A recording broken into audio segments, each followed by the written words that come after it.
Today let's talk about the Greeks, the ancient Greeks, and we'll talk particularly about the Athenians and the development of democracy, but let me talk a little bit first about the Homeric period and Homer himself. And some of you may or may not have read the Odyssey. If you have not, you should.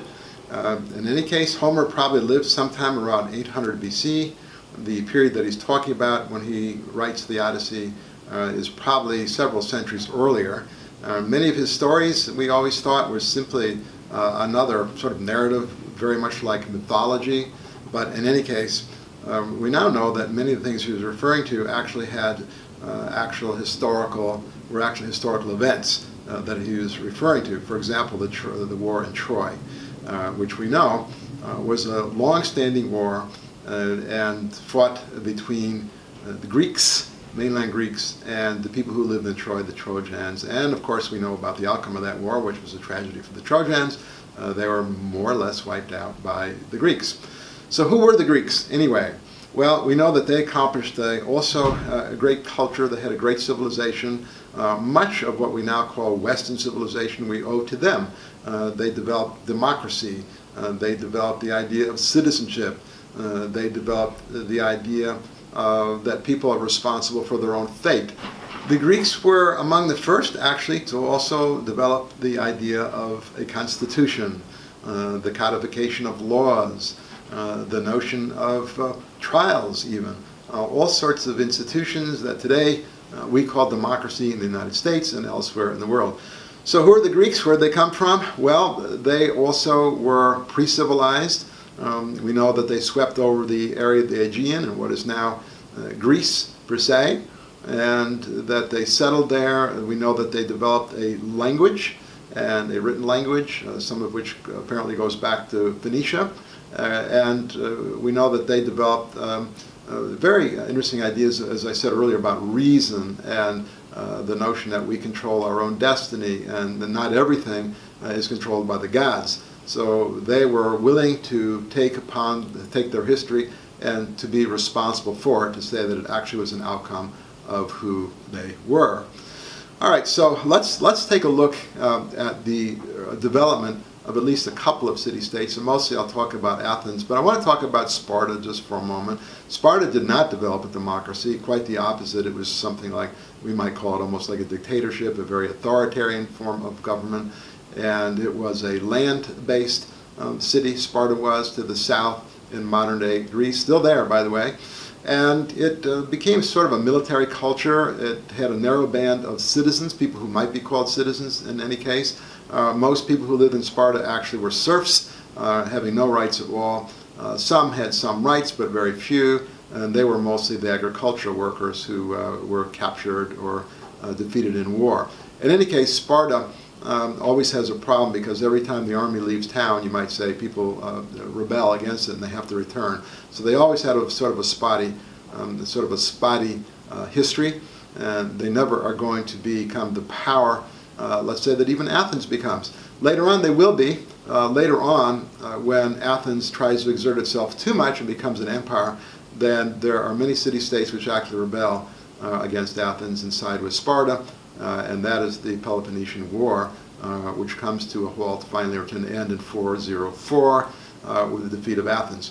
Let me back up a bit. How does Athens become a democracy? What is meant by a democracy in the ancient world? Well, for one thing, they're not a democracy in the sense that we're a democracy here. That is to say, we believe that everybody is born in our country with inalienable rights, that they have natural rights, and that they inherit them. They simply are there, even preceding our birth, and that everybody is entitled to them. That was not the case even in Athens. Athens never became, that is to say, everybody living in Athens was not a citizen. As a matter of fact, probably very few were citizens. I would venture to say, I think the text has these numbers, about 40,000 citizens, when 350,000 people were living in Athens. The reason that you have, talking about Athens, only one city-state, the reason that the Greeks never become united is because there are many different city-states that emerge. Greece is very much divided, then and now, of course, by mountains. It was very difficult to unify Greece. So really the first powerful city-state does become Athens, and to some extent it merges, it brings together all the other city-states in a kind of alliance. But that's a little bit later. Let me go back to the beginning on this. Now, at the very beginning, of course, there were no codified laws at all. At the same time, that Athens suffers very early on from what I'll just call class conflict. Most of the population were peasants, that is, people who lived by their own farming and by their own farming abilities. And we find very early on in Athenian history that many of these peasants are suffering because they've gone into debt. And when you go into debt in this period, you're really talking about sort of slavery in a way, debt slavery, if you want to call it that. That was a very common thing in the ancient world. And the reason for that is because the peasants, many of them were growing grain in an area and in a soil which simply wasn't the best for growing grain. And the result also is they simply were suffering. They were not making much money.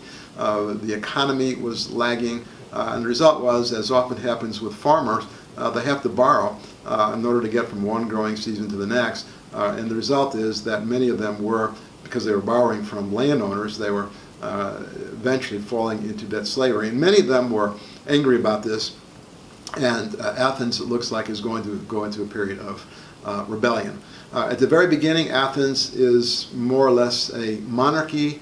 By the time you get to around almost 600 BC, it's becoming more like an aristocracy, which is nobility or aristocracy, which is controlling everything politically. There are no written laws. The aristocracy not only controls land, but it has exclusive political power. So you're ending up with this narrow population of aristocrats and this much larger population of very angry peasants. And in between you've got merchants, some of whom are doing quite well.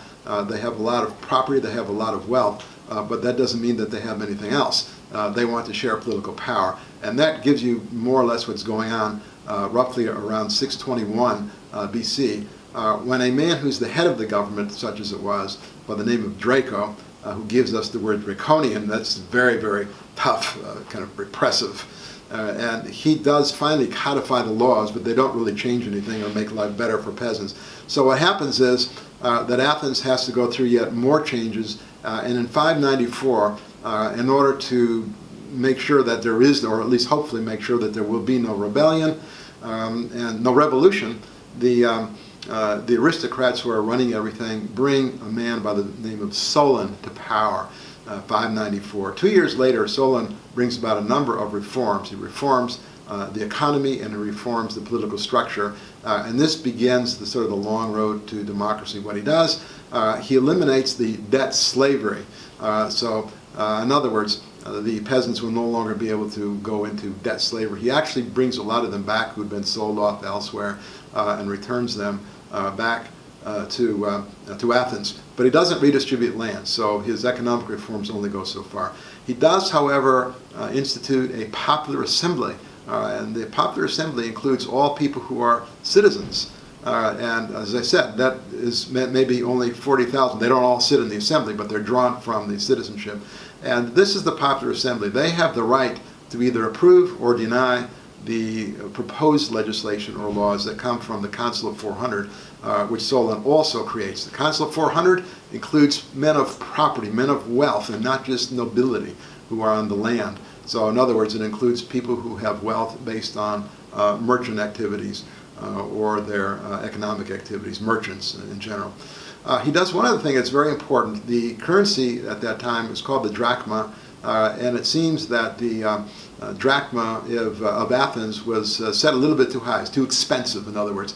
A little bit higher than drachma elsewhere in the Aegeans. And what he does, he debases that coinage that they're using so that the drachma in Athens is very much similar to the drachma elsewhere, making it easier to export, making it easier to sell products that are grown in Athens. At the same time, he does whatever he can in order to encourage everybody not to grow grain so much, but olives and olive oil, of course, coming from olives, and grapes that one can use for the making of wine. And this becomes the basis of an economy, and it really does help a lot more. So what he's done, he's opened up politics, you might say, to at least citizens. even modest citizens, modest means. He's opened up politics to the middle class or the merchant class, and they kind of share things in the Council of 400. From there, afterwards, there's still a lot of movement, there's still a lot of sort of stress and a lot of conflict that goes on. In 546, a man by the name of Pisistratus takes over. He's a tyrant. So we're going from aristocracy to tyranny. Tyrant maybe doesn't have an exact equivalent in our language today. He was a tyrant, but he also understood the need for more reform in order to help the peasantry, and so he's sort of a popular tyrant. I guess you could put it like that. And he makes it possible for the redistribution of land. First time peasants are going to have a chance to actually own land. He confiscates some of the lands from the aristocracy as well. So he begins agrarian reform, it's called, or land redistribution. That's going to go a long way toward helping to sort of mold things for just the regular Athenians, just normal citizens. After Pisistratus, who stays in power, by the way, 547 to about 546 to 527, there's a period of kind of turmoil again, and again you have the same players, the aristocracy, the merchant class, kind of jockeying for control, the descendants of Pisistratus also trying to take over power, or at least retain power. And things remain like that. So it's really things are kind of in turmoil all the way up to around 510 and the years after that, when Sparta gets involved in Athenian politics more and more. But the turmoil presents an opportunity to one of the aristocrats who actually has very much democratic leanings, and he's somebody who's going to attempt to bring about reform and democratic reform. His name is Cleisthenes, and in the year 508, he's going to be very successful, and he's really going to do something which is a kind of a democratic revolution. Your text talks about him, but very, very briefly. But what he does is, up until this point, representation around Athens was by tribe. And so if you would go to one of these representative of the assembly or the council of 400, but as a representative of the tribe of which you remember, what he does is he replaces tribes with districts, so that you no longer represent just your own kind of extended family or your own tribe. You now represent the people in a particular district, which means that you're responsible now for the representation of Athens, and not just for those people who may be your relatives and your cousins and your tribe. And that's a tremendous democratic advance. That's significant democratization, because that is the model of modern democracies also. And that's going to be the model that Athens is going to use from that point on. So credit Cleisthenes for doing exactly that. And that's how Athens is developing when roughly around the time, not long after that, around 500, all of a sudden Persia emerges as a force in not only Athenian but in Greek history, and that is because the great Persian Empire is there, and they have already conquered some of the city-states, and what's going to ensue from roughly 500, 499, for 20 years to about 479 is going to be a war. Starts out against Athenians, against Athens, and also Greek city-states. But Athens is able to put together a coalition. It stands at the head of that coalition, and that coalition it's called the Delian League. And that league is going to be very effective in repulsing the Persians and pushing them back. And the result is, by 479, Athens has tremendous success as the leader of the Delian League, and Persia is defeated by 479 at Lake Plataea, a great land battle won by the Greeks. Well, that presents opportunity, but also a problem, because now Athens is the head of the Delian League, and they begin to see other Greek city-states not as their kind of equals or associates, but as an empire. And what they're doing is they're demanding taxes from the other city-states, and they also have a monopoly on the leadership. The generals basically are going to be Athenians. And what's going to happen is essentially a rebellion against against the Athenians as a result of their heavy-handed behavior. So what we have is an imperial power, a very democratic power, and at the same time practicing imperialism, and you all know what that is, I think, imperialism. Think of the British Empire, think of how the British treated a lot of their various colonies, including India, for a very long time. Not so pleasant. Well, something like that was going on also in the ancient world with Athens. So it's very interesting. They have democracy at home, and remember that democracy at home includes probably several 100,000 slaves, or maybe a little less than that, but a significant number of slaves as well, and now they have empire to go along with it. What's going to happen is essentially a rebellion of other Greek city-states against the Athenians. And that leads to a war directly between Sparta. Strangely enough, Sparta is now seen as a sort of emancipating force, right? Because they can put an army into the field to go against the Athenians. And so 431 BC, the war, the Peloponnesian War it's called, starts between Sparta and Athens. Ironically, one of the great Democrats is around and kind of leading the Athenians at this point, he is, talk about Pericles, he is the one who's going to more or less articulate the meaning of democracy at this point, at the point where Athens doesn't seem to be so democratic. He talks about democracy as equality, but he does not talk about, he's talking about political equality. He's not talking about everybody should be equals, because he does not say they should eliminate slavery, and he does not ever say that one is born with inalienable rights. That's a modern invention. But very importantly, he's the one who does articulate democracy in a way that nobody else has ever done before.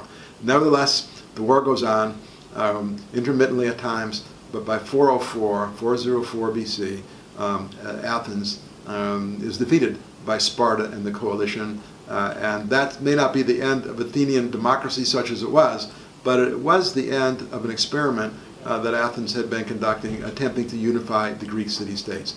They fail, and we'll go on from there. Next time we'll talk about the ideas and the thoughts that the Greeks had, their philosophy, maybe their art a little bit. And that's it for now.